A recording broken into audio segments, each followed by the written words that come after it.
matag luman man kami imong ma-interview lahi-lahi lang interpret na uban nga kaning nakunoy ako di sa una nga gipuan sa dulo magibiyaan nga gipuan kining gimalam nasupod ako no ang kalikasan ning kuan mo to nga pabahaan og gino ni imong lake.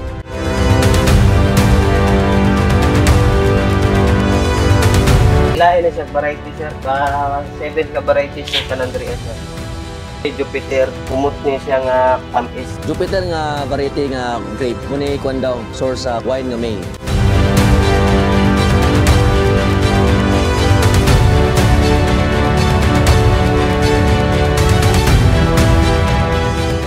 Alas 5, squat ko dagan tao gid halos puno na cloud. So ting ulan dapat mo ani diri day? Di po dingon na ulan ka ng libaw. Kaya kahapon, dito karon na ba? Kahapon. Pero nga ni, pag muulan nun yung hapon, pagkabuntag, nga na sila.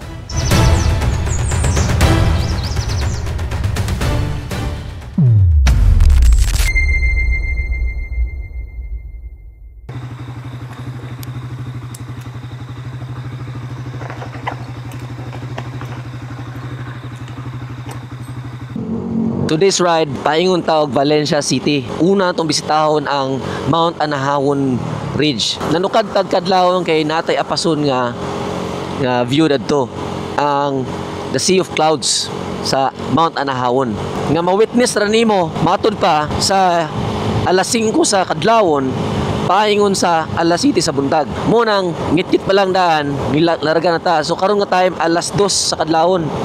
Para igo makaabot ta mga alas 5 dito, ma-witness nato ang Sea of Clouds. After a few hours ato pagbiyahe o pag-agi sa sayop ug malisod nga dalan tungod ning Google Map, nakaabot ra jud ta sa atong unang destinasyon, ang Valencia City Sky Park o ginatawag nila nga Anahawon Ridge, Sea of Clouds. Nga grabe jud ka. Uy, wala lagi. Wala karon sir kay hunas.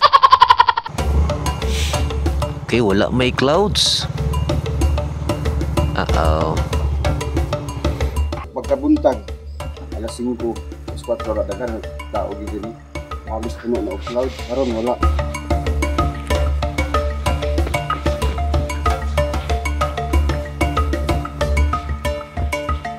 Kasi ulatan taod-taod, pagyapon. Sa mo pagkainit sir, wala gyapon. Nga ni manggod alas 5 na ug baga sila. Tama na gilis lang mga alas 7. Kaya pag kuan sa init, mawala ka tudo. Bukagon sa init no. May time nga kuan tayo baga mura na sa dagat ba. So ting ulan dapat mo ani diri day? Dili po dingon na ulan ka ng pringani. Ug muulan nun yung hapon pagkabuntag. Nga na sila. Pero nga ni, matiming lang gid yung ulan. Naagi na sila pagkabuntag. Wala man nato makita ang isa sa main attraction nga mao ang mga panganod nga nagapalibot dring dapita. Gibungat gihapon sa ato ang kaanyag sa mga lugar ug ang maanindot nga view nga mahatag niini. Ang ubos na dapit ug ang mga kabukiran sa unahan. Ug kabalo ba mo nga ang Anahawon Ridge ang naay pinakauna nga glasswalk view deck sa Bukidnon? Nga anaa sa 20 ka metros ang gitason ug estimated 200 to 300 meters ang kahabog gikan sa ubos. Ug sa pagkakaron, limitado pa kini sa 20 ka tawo ang pwede makasulod, ilakip na ang uban nga rules nga dapat sundon. Sama sa paghubo sa sapatos, ayaw mo tapak o mapapicture, uban sa atong mga higala, kauban ang pagpanlimbaw sa atong mga balahibo.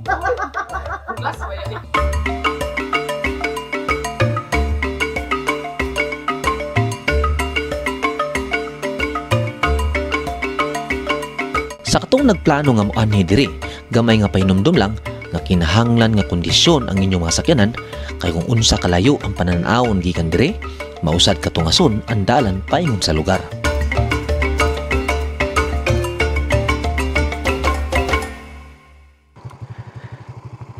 Pinanghinay lang ta kay grabe kadagang balas. So that's it, we're leaving Mount Anahawon Ridge. And unfortunately, nyanit ang sayo. Yet wala diha ang Sea of Clouds. Kaya ang rason wala mag-ulan gabi. So mo to, mabalik lang tapuhon dire. Lamang gitong kabalo mo tanaw sa weather, no? Or kung nakakailat nga taga dire para makapangutan ta kung kumusta ba ang weather dire. Pero tsada magyapon siya. Sadyang ang main mangud nga attraction is the Sea of Clouds. Kumani ka dire. And also, grabe katirik ang dalan paingon sa Anahon Ridge. So kung manigid mo dire, dapat condition gid yung mga motor. Kung nagmotor mo. What I mean nga condition is that inyong brake pads kay hilison gid dire. Balance lang sa braking front, puli-pulihan lang nimo ang front and back kay kung naka disc brake man ka, higher chance nga mag-overheat. Bawat an kag brake na noon. So, kung buhaton nimo ani is puli-pulihan lang nimo ang front brake, then inhinil ang dagan. So ang sunod na itong atuan karon is ang vineyard sa Valencia. So biyahe ta mga around 1 hour siguro good. Kung gikan ta diri sa Anahon, ay kung tawag vineyard.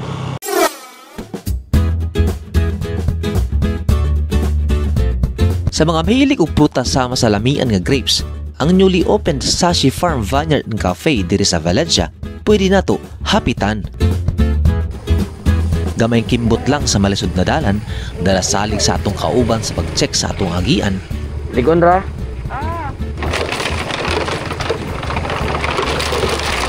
Wala ra madugay, naabot ra ta sa atong gipadulungan. So nato entrance fee nga 100 for adult and kid 80 pesos. So Sashi Farm and Cafe Vineyard. So pakutan is open ba? So I don't know kung consumable ba yung 100 pesos nila. Hopefully consumable. Ay ma'am, open?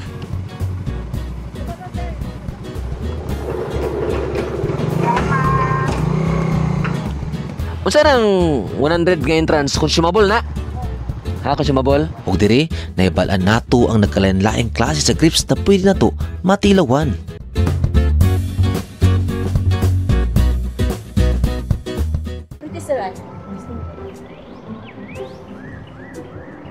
Fresh from the farm. Lo. Lahi lagi sa ginabaligya ba? Katong kan manggod, tamis lagi to siya, pero pagkaaslom kani kay pure nga tamis gid ba? So mo na yung ginahimo nga wine no. Dili tong mga normal nga ginabaligya sa merkado. I-open itong May 20 siya. Ah, bago plug ni ne. 2025. Kano ka tuig? Nice, May 8 nag-open ni 2025. Makabisita mo dire, grabe. Tamis kayo. Lahi sa imong matilawan nga mga grapes sa merkado. So usa nga sa role dire is dapat gayran mo sa kan, mag-guide good. Oo, sir. Kaya basi makaharvest po itong aslong pa. Daot, sir. Paon lang po na ako na, sir. Bago na mo timbangon, sir. Kaya na-over naman po, sir. Tilawan to, tilawan be. Kina? Or kinahanglan ni hugasan gyud. Pwede rin po, sir. Pwede rin eh? Timbangon pa. Ay, timbangan mo maripot eh. Bawal mo tilaw lugar. Ah, okay, bawal mo tilaw sa guys kay timbangon pa man. So tanan atong kwaon dre, timbangon. Ah, no free taste. So, usa silang rule na no free taste. Okay? Bayadaan ay kaon. Oh, so guys, muna yung kwan. Wala pa na hinog. Di pa pwede. Lahi na siya, variety, sir. 7 ka variety siya sa Landria, sir. Kani Jupiter, kumot niya siya nga tamis. Ito tapos niya. Natutong dagko ang alin yung tamis po, ibere. Ang inyong nakuhanan mo, by puno to inyong nakuhanan. Jupiter na mo. Kaming gagmay. Ah, Jupiter gagmay. Mansanita sa kadagko mahinog, then kumot and tamis. Kumot ka tamis. Ang Jupiter. Katong dako-dako, ano sa tawag to? Everest. Everest. Kanina. Ah, Everest tawag ni. Jupiter. So, ang makita to dre, varieties of grapes. Ah, Baikonur. Baikonur. Lahi-lahi, oh. Tag-ason ng Baikonur. Ang kanang vine, dili gina siya mamatay ba? Sumamunga, gina mamunga. Pruning gina siya. After pa nga 50 years at kaning pin. Di gina siya mamatay. Sige ra ka. So mamatay lang siya ako sa katigulang na gyud sa kadugay na gyud sa kahoy no. Sa vine. Sige ra ka apuno anak papunga. Dalawa na to niya. Ano kani hilaw pa ni nga Jupiter nga variety. Lo. Lahi isa nga grapes ba? Lamig yun na sir mo dark na yung vlog kay tampis kay nga kumot kay. Mo po nang grade nga ginahimo ko ay kami. Jupiter no? Jupiter nga variety nga grape. Muni kuan daw source sa kuan wine nga may. Mas lami pag daw ni.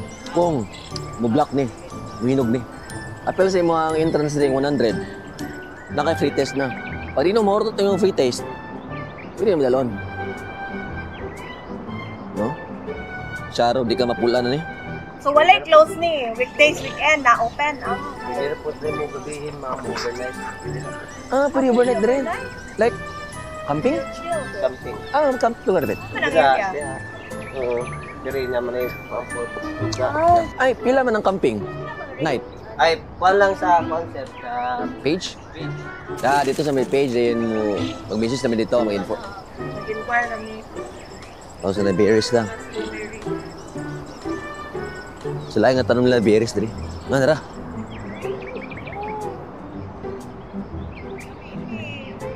Pwede na ni? Oo, kanang pili alang kung black eye ma'am. O, kanang black kayo lang. Dilaw lang. Basta, pwede tilaw ra? O. First time ni mo na? Yup. Berries. Blackberry? Mulberry.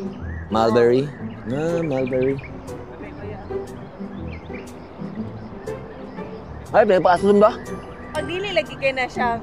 Right. Black is kayo siya sir. Black is kayo siya. Parang Harvest mo daw sila. pag gahapon, harvest mo gahapon.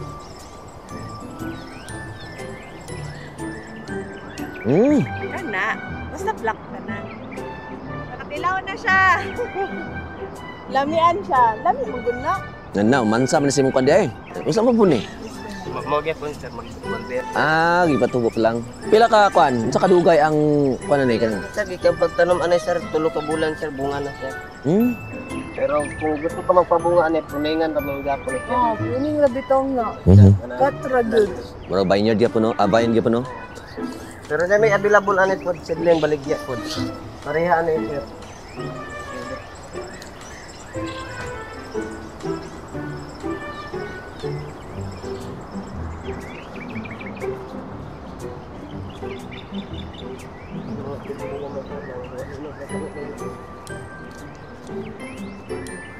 Mana sila? Dahil tubo no? Pwede rin mo na siya ibuta o kaang sa inyong balay sa sulod. Pila po ni? At 300 sir. Weh, 250 sir. pruning lagi din no? Okay. Gamay ra kayo siya oh. Puro. Grapes na siya. Grabe. Problema, mamatay na sa Cagayan. Pwede rin na siya. Wala man na ano yun eh. Pwede rin na siya ibutan ni mukha ang ibalhin mo sa kaang sa inyong balay. Pwede rin bisan asa mo buhi. Sunod sa balay. Pwede rin ma'am. Ibutang lang yung kaang ma'am. Dili na namudako. Dili na ninyo padakon sir. Inyo lang Inana na siya daw. puningan sir. O bunga na siya. At mudaghan na siya sa kuan. Pag sige puningan, mudaghan bunga.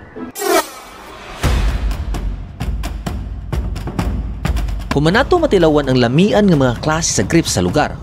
Wala nang tamaglangan o biditso na kita og larga, paingon sa ginabisita sa kadaghanan. Abutin kita diri sa Lake Apo. Ang kitanyagan nga pinakalimpyo nga lake sa Dibok, Northern Mindanao.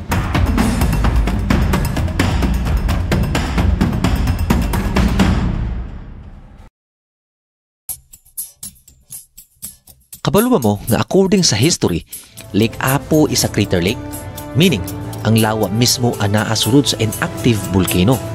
Nga sa kadugayon sa panahon, napuno kini og tubig gikan sa ulan ug sa makabukiran, gumikan nga nahimo kini og lawa. Matud pa, ang gidakpon sa tibok lawa anaa sa 24 ka hektarya. Sige nga lang sir. Cool. Andi ani lang kung itong tubig sa Pisuter man god. usog siya current. Sabi na gina itong lake kay elevated is dagat o 645 feet above sea level. Ang kasabot niya na sa tumoy sa bungkod, ang yung current downward yun na bilay lalong. Ug bisan pa man sa gidako niini, nagpabiling kini nga limpyo ug nga adtong year 1990s sa katapusan nga bahin, Lake Apo was awarded the cleanest inland body of water in northern Mindanao. So kumutan na ka sa mga LGU sa una, sikat na idanang lake kay kada naay mga balita kaning competition sa by lake category. Siya may nidaog sa cleanest lake of all Region 10. Pagka 2000 po, gideklar siya nga cleanest lake of all Philippines na yun. Ug hantod karon, ang Lake Apo dili lang tourist attraction, kundi isa sa simbolo sa Bukidnon as their natural heritage.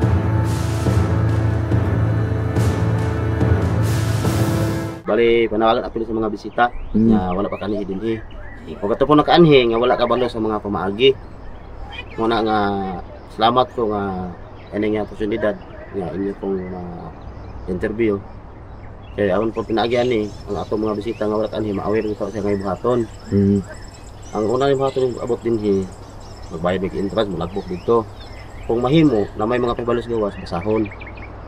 Kaya ang una yung buhaton din bawal din ang pagkaglabay sa mga basura. Kung namoy mga dala nga mga plastics o pigpapin, labi na sa mga chichirya, i-transfer lang daan sa inyong balon ng paper bag. Kaya di kasunod din kunya bawal ang hubog, ilim nung makahubog, bawal ang sugal, bawal ang mga speaker dito nga. Kaya kaning atong lake relaxing place ng gidni.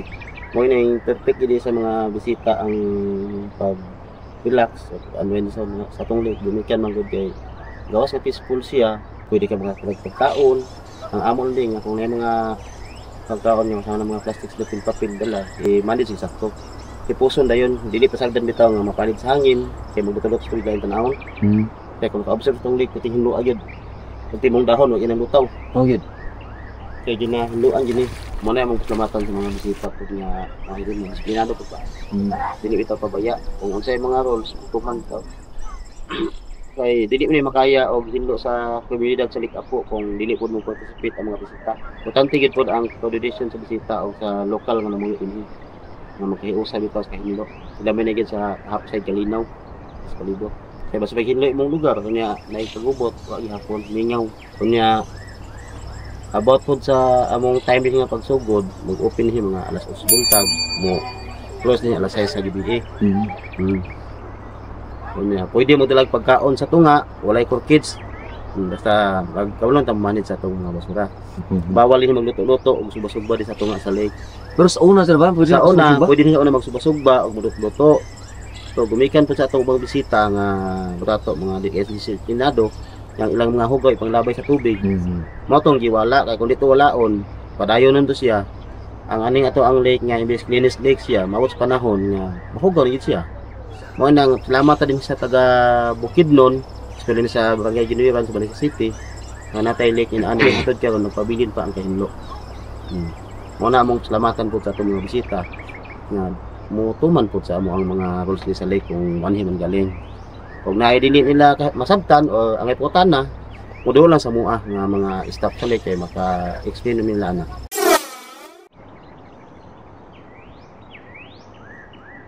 Kaya ang pangalan aning Lake Apo matod pa sa uban nagkamatlag matag lumad man gud nga imong ma-interview lahi-lahi sila interpret na uban nga kaning nakunoy ako di sa una nga kining gibunalan nasupot daw kuno ang kalikasan ning kuan kung pabahaan daw dito ng lake muna yung tag-Lake Apo. Ang uban po na istorya si Prinsesa napilit kuno nga kaya kaning kanong lake sa una daghang kahoy nga dagko nya nagpakibaklay kuno si Prinsesa sa lasangan nawala daw mo to nga nakita mi si Apo sa tunga sa lasangan na motulog kahoy motong gi nga isang tabang nga magpahatod silang balay motong ay pagkahuman ato dayon na naglab at site lang duha mo din to nga nagkauyab pagkahuman nag-uyab ilang relasyon tago-tago man kay dato man si Prinsesa nya si Apo mo kuno nagkahoy motong kadugayan ibalaan man siya hang papa tong Prinsesa gipatay si Apo motong siya hang gugma o kamingaw kang Apo kasi sa hilak mapuno siyang duha